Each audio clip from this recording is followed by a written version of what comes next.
Meus amigos e minhas amigas, que alegria recebê-los aqui para juntos conhecermos um pouco da obra de Direito de Assistência à Saúde Suplementar de Marlos Keller Riani, que foi meu colega no mestrado, que é doutor em Direito Civil pela Universidade de Coimbra, em Portugal, mestre em Direito Empresarial pela Faculdade de Direito Milton Campos, pós-graduação em Contratos e Consumos pela Universidade de Coimbra, pós-graduação em Direito Civil pela Universidade Gama Filho, professor da Faculdade Unimed na pós de Auditoria Médica e de Perícia Médica, professor da Escola Mineira de Direito na pós Direito Médico e Direito do Consumidor, advogado, membro da Comissão de Saúde Suplementar da OAB-MG. Deixa eu ver se ele já está aqui para convidar ele.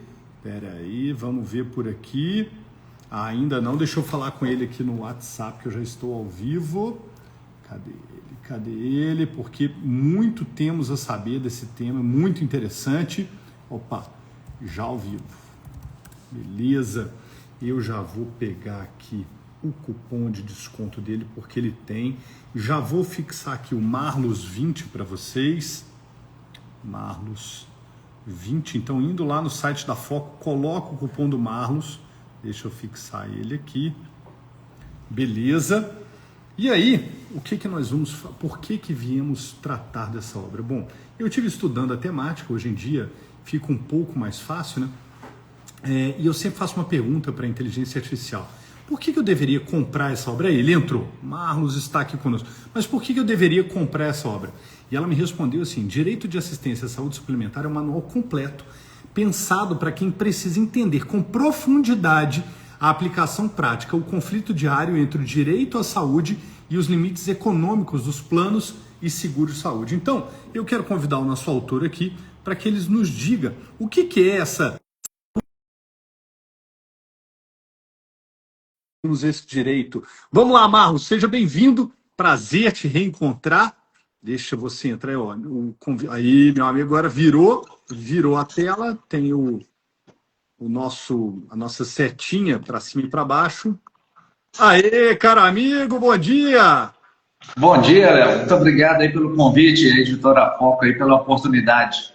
Que alegria te receber, belíssimo fundo, parece um painel de Portinari, mas estamos aqui hoje para conhecer um pouco da sua obra. Eu queria que você começasse, Marlos, dizendo para a gente o que é essa saúde suplementar. São os planos de saúde? Não, o que é isso, Marlos?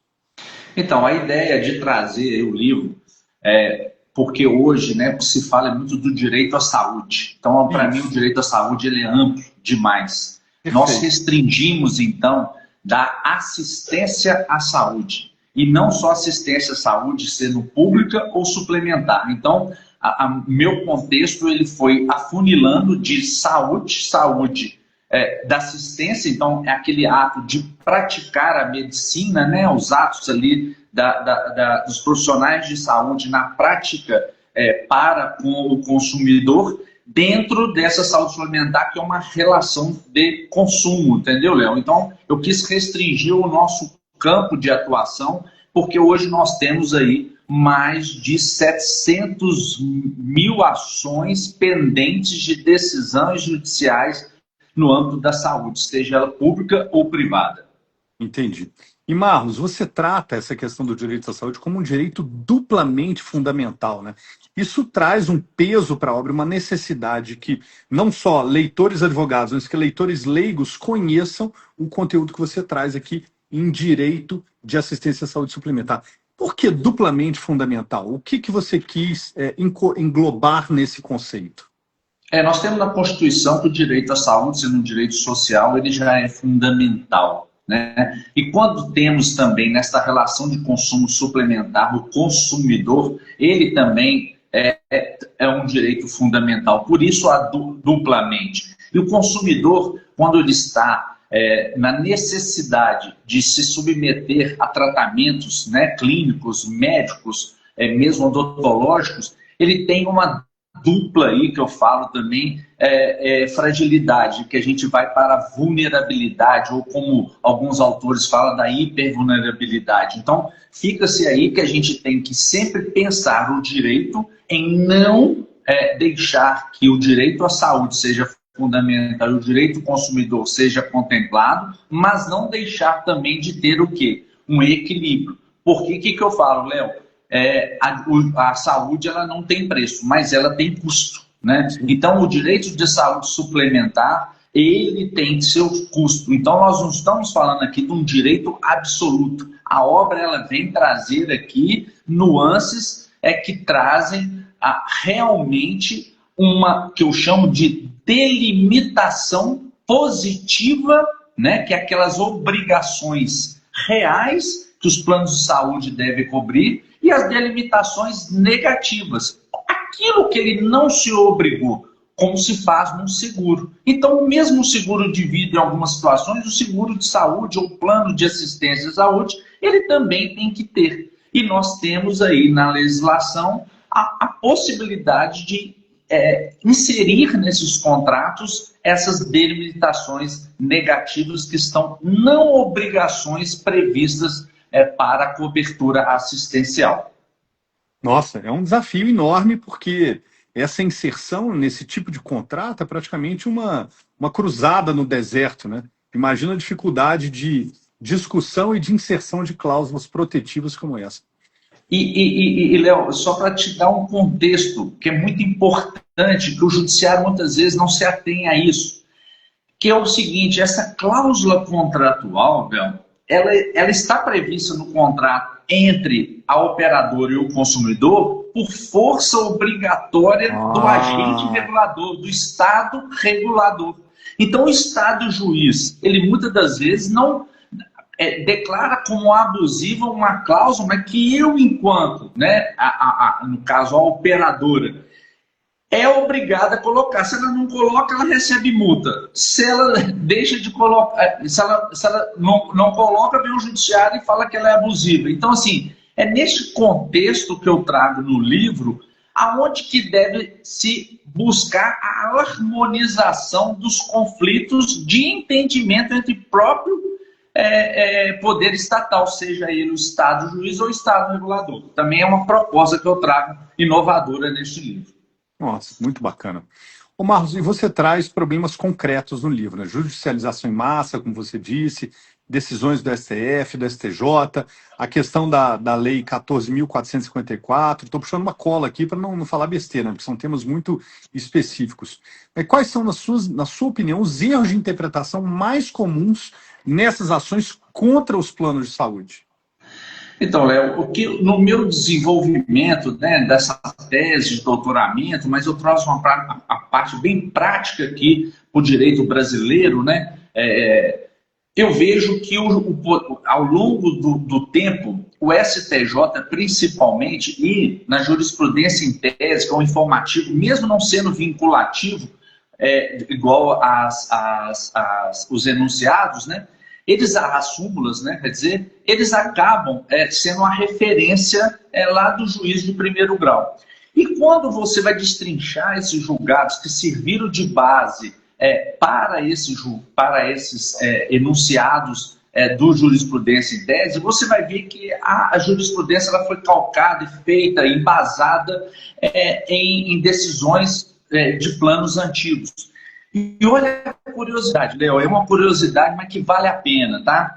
Ficou para se decidir se aplicava a Lei 9656 aos planos antigos. Hoje, no universo de 53 milhões ainda de beneficiários, nós temos ainda 3 milhões que possuem esse plano, tá? Depois de mais de 20 anos, então só em 2020, o STF chegou e falou que não poderia aplicar a lei do plano de saúde aos contratos antigos. Mas o tanto de jurisprudência que foi criada, para mim, na minha visão acadêmica, né, e refletindo sobre isso, equivocadas com bases equivocadas, aplicando-se aí a lei 9656. Então, o que eu questiono, Léo, assim, bem objetivamente, em alguns pontos, são justamente a falta de valorização que eu chamo de pressupostos de validade. O que é isso, Marcos? A pressuposto de validade é aquilo seguinte: olha, nós temos o pressuposto de validade instrumentais. Quando é instrumento, quando o direito à informação, por exemplo, a operadora passou claramente essa informação ao consumidor, ela cumpriu esse requisito, né? Eu falo de procedimentos de validade substanciais. Quando você vai declarar uma cláusula abusiva por desvantagem exagerada, está lá no artigo 51, lá tem os critérios da lei. O que está acontecendo, Léo, e o que eu vejo, e assim, nos meus estudos que eu consegui desenvolver, aplica-se princípio como regra geral. Pelo princípio da boa-fé, Aí essa vale cláusula tudo. é abusiva.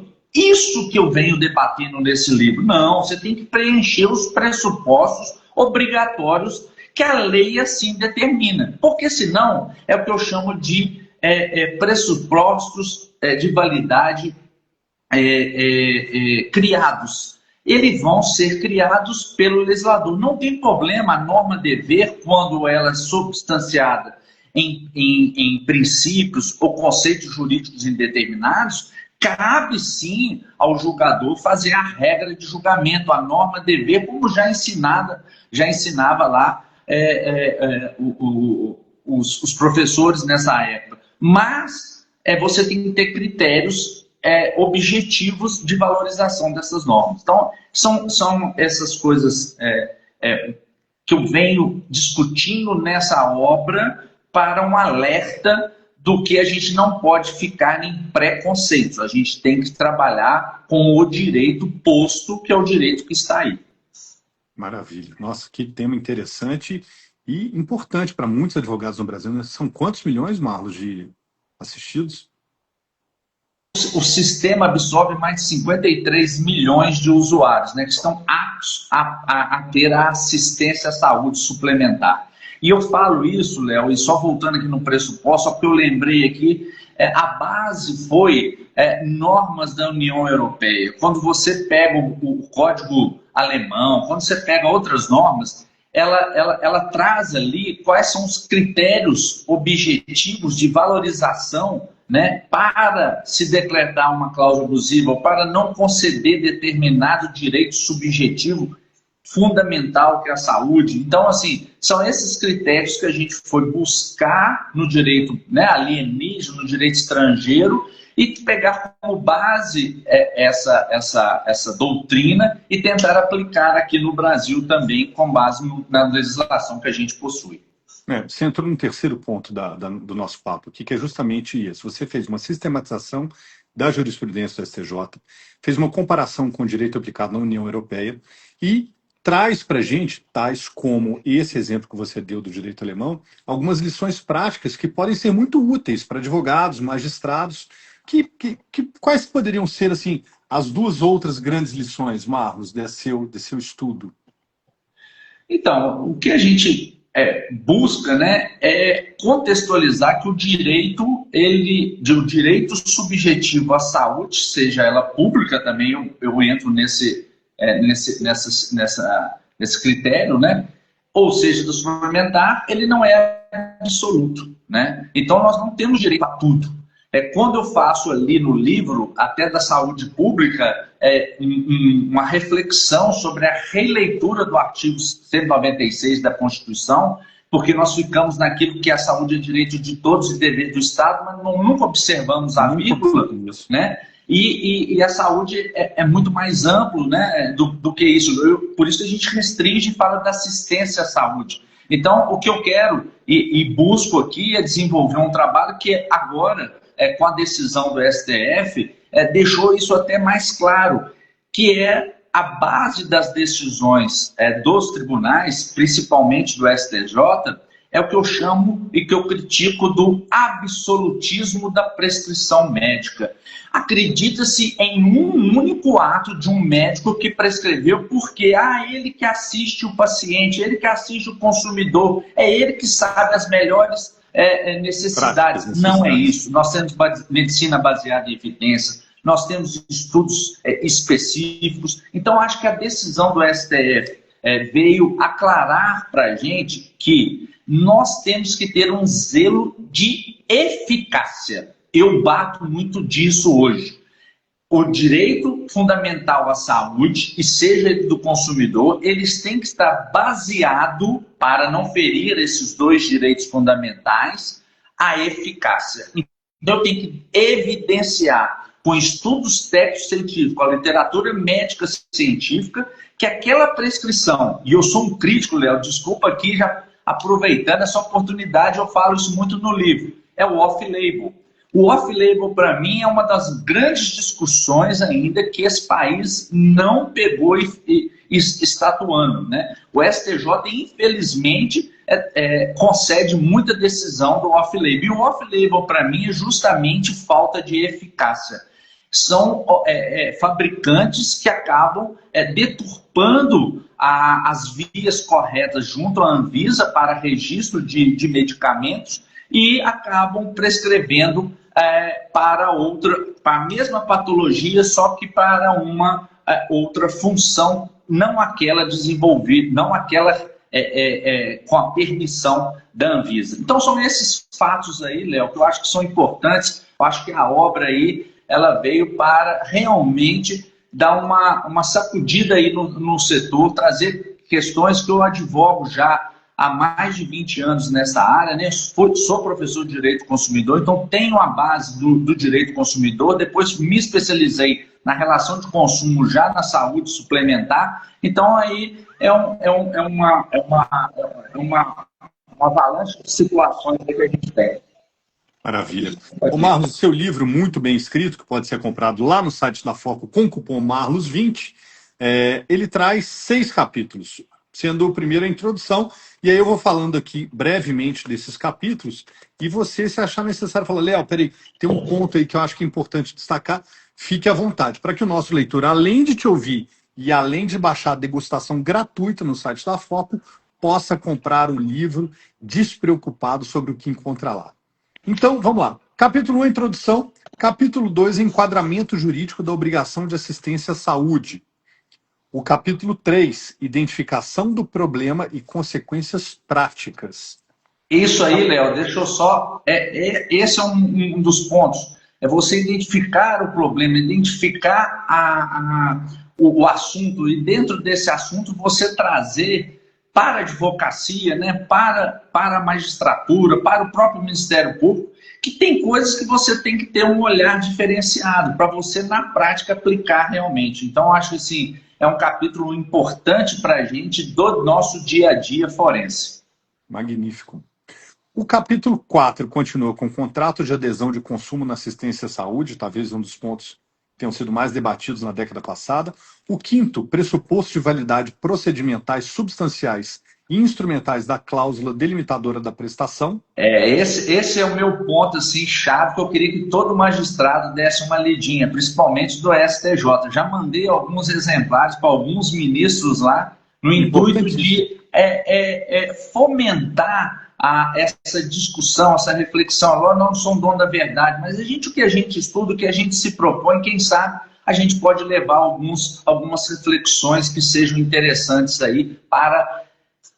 E aí, Léo, eu vou te falar uma coisa. Eu sou muito do artigo 4º, inciso 3º do Código de Defesa do Consumidor, que fala como princípio a harmonização dos conflitos de interesse. Onde que eu tenho que harmonizar o conflito, que é o consumidor querendo uma qualidade assistencial à saúde com a sustentabilidade e perenidade de um sistema de saúde suplementar, porque sem isso nós vamos acabar todos sendo dependentes do SUS novamente. Então não é isso que a gente quer, nós temos que ter regras claras e é importante que o judiciário conheça essas regras e aplique essas regras de forma mais adequada e não só criar pressupostos de validades ao seu critério subjetivo. Essa é uma crítica que eu faço ao nosso Poder Judiciário.